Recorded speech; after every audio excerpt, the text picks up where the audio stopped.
ishlaymiz yo'q. Shunaqa holatlar bo'ladiki, siz rejada yilda yakunida yoki yo'q narsa bo'lishi mumkin. Vaziyat shuni to'kazayotganki, buni shuni tashkil qilish. Mana uchalab uchrashuv nuronilar doim o'tadi. Buni ko'raman o'sha. Boradi, mahalla bilan, yoshlar bilan, qariyalar hammasi kiradi. Masalan, sizning faoliyatingiz bo'yicha o'zimiz saylov okrugida men deyarli kam ko'rishaman. Agar mana hozir sonini ham aytib o'tib ketdingiz, qamrov shuncha, soni shuncha. Ayrimlar bilmaydi, qaysi mahallaga borgansiz buni. Bitta gap aytsam, uzr, bir maktablarga borsak, qaysi do'kondan keldi degansiz, shu ham yuragimga qolib ketgan. Kirgizmagansiz. Menimcha boshqa savol yo'q. Demak, e'tirozlarsizmi? Bir-bilan ko'rib tushundim. Mana rahbarlar yoki bo'lsa, mana bu qaysi do'kon deb kirgizmagansiz-da, qaysi maktabga, Rashida va siz maktabga borgansiz. Shogirdbek.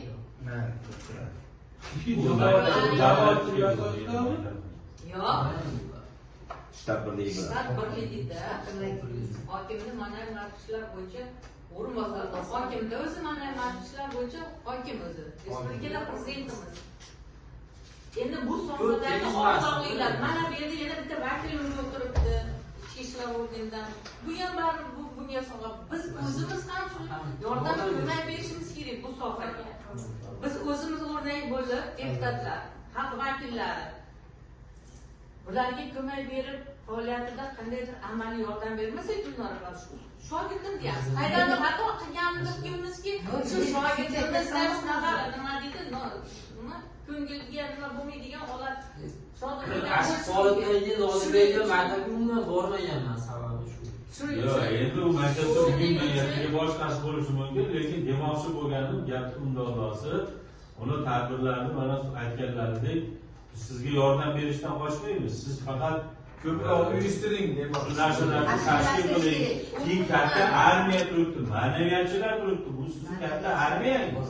Siz o'zingiz shtatda bir kishi bo'lishingiz mumkin. Yordam beramiz. Katta maktabga borsa yordam beriladi. Yordam beramiz. Deputatlar ham yordam beradi. Balki o'sha maktab, bog'cha qaysi tashkilot bo'lishidan qat'iy nazar. Sizlar ko'rmaganingizda ma'naviyat tadbirlari bo'ladi. Sport tadbirlari bo'ladi. Biz qo'lovering, janob Ya'ni xalqlarga yetdi, unaqasini ko'rsatishga ko'pam o'zida anaqa. Siz ishga kirmagansizni tushunmayapsiz. Men o'zim bilmayapman shuni. Yosh Bernard hisobotlari boshqa tumanlarda hali bunaqa hisobot eshitganim, ko'rganim yo'q. O'shancha yordam Yangilik, yordam berish naqadar vakolat doirasida hisobotini berdi deyapmiz. Buni sizga biriktiramiz. Chorvachilarga oxirigacha. Ustoz charchadi davom etasiz faqat. Yaxshi bu yerda mana nima nuroniylar, bular hamkorlik ishlashadi. Kerak bo'lsa hojatlar deydi, bo'ldi, kerak bo'lsa men ham yordam beraman. Tadbirlarda men ham ishtirok etaman. Bilmayman, jannat qilmasaman. Uchinchi Avastal okrugidan Usmonova. Hozir Shodiyobek birinchi marta so'zga chiqqanligi uchun yoshligi boshqasi bor. Sizlar Sardorbek Alixo'jayevni yaxshi taniysizlar. Biz Milliy tiklanish partiyamizdan chiqqan. Milliy tiklanish bilan ma'naviyat ikkovi alohida bo'lganmiz. Juda ko'p ishlarni qilganmiz Komiljon aka. Yodnomalarni o'tkazganmiz. Shodiyobek yaxshi biladi. Sardorbek doimiy ravishda Nuroniy jamg'armasining yonida sho'pirgan. Nuroniy jamg'armasi qayerga borsa, ana shu yerda ma'naviyatni xodimi o'tiradi. O'sha ishga o'sha aralashgan. Shodiyobek, men sizga bitta taklifni aytmoqchi edim. Mana nima uchun endi odamlar Rossiyaga ketyapti, chet mamlakatlarga ishlagani ketyapti. To'y qilish uchun, uy solish uchun, yaxshi yashayman, bolalarim yaxshi yashasin deb ketyapti. Lekin isrofgarchilikni hamroh qilsak, o'shalar o'zimizda ishlaydimi? Mana shu ma'naviyatni shu tomonini har qanday sovuq marosim bo'ladimi, issiq marosim bo'ladimi, to'y bo'ladimi, tantana bo'ladimi, targ'ibotni hammamiz qilishimiz kerak-da.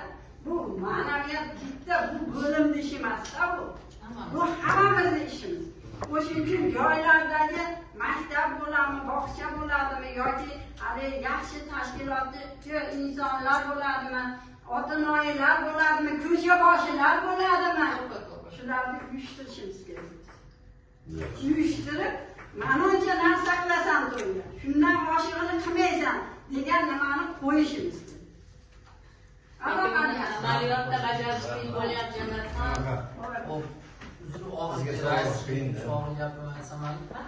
men shu sohaga ishlab kelib bildimki, masalan, har qanday sohani ishini ko'rsatib berish mumkin-da. Masalan, qishloq xo'jaligida yerni haydasiz ko'rinadi, ekin-ekasi ko'rinadi.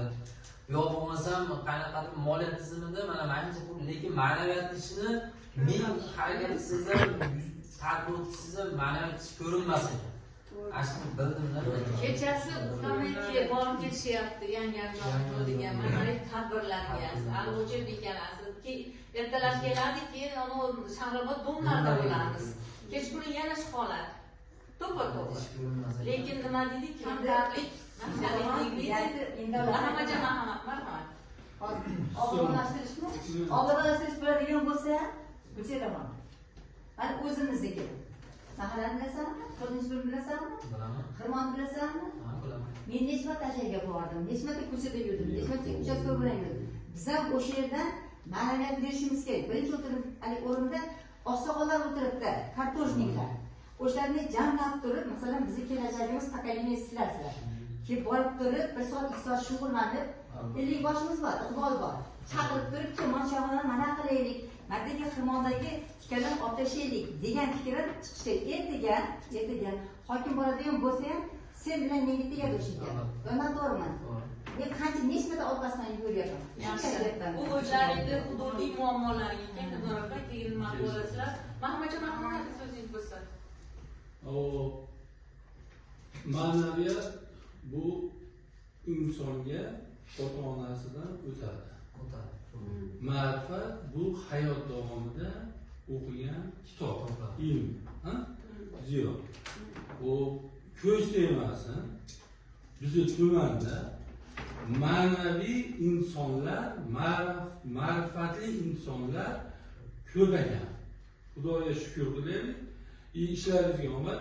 Sababi kecha Gulchehra opa o'zingiz mana yo'qsiz. Viloyatdan televideniya keldi. O'zbekiston Liberal Demokratik partiyasining viloyatidan kengash raislari keldi.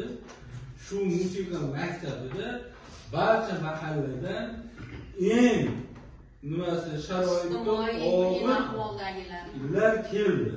Shunda ikkita stul qo'yildi, men o'tiribdi, shu raislar o'tiribdi, u yangi hokim o'rinbosari kelib qo'shildi.